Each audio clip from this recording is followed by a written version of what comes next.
কোটা আন্দোলনের সমন্বয়কদের পরিবারের কাছে হস্তান্তর ও শিক্ষার্থীদের হামলা মামলা থেকে অব্যাহতির দাবিতে বিক্ষোভ কর্মসূচি পালন করছে বৈষম্য বিরোধী ছাত্র আন্দোলন।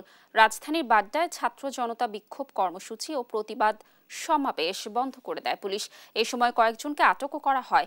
এছাড়া রাজধানীর বিভিন্ন জায়গায় বিক্ষোভ সমাবেশ করতে গেলে পুলিশের বাধায় তা পণ্ড হয়ে যায়। আটক করা হয় কয়েকজনকে। বিশৃঙ্খলা এড়াতে কঠোর অবস্থানে দেখা যায় প্রশাসনকে। কর্মকর্তারা জানান, ছাত্ররা তাদের আন্দোলন প্রত্যাহার করেছে, তাই এখন যারা রাস্তায় আছে তারা দুষ্কৃতিকারী।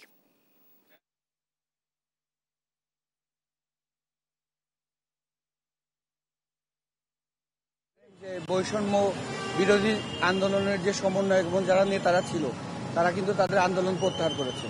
তো এখন আর মাঠে তারা নাই। এখন যারা আসবে তারা সবাই দুষ্কৃতিকারী। এই দুষ্কৃতিকারীদের প্রতিরোধ করতে আমরা আছি। আমরা জনগণের নিরাপত্তা এবং জনগণের যানবাহনের নিরাপত্তার জন্য যা কিছু করার আমরা সেইভাবেই ব্যবস্থা নিচ্ছি।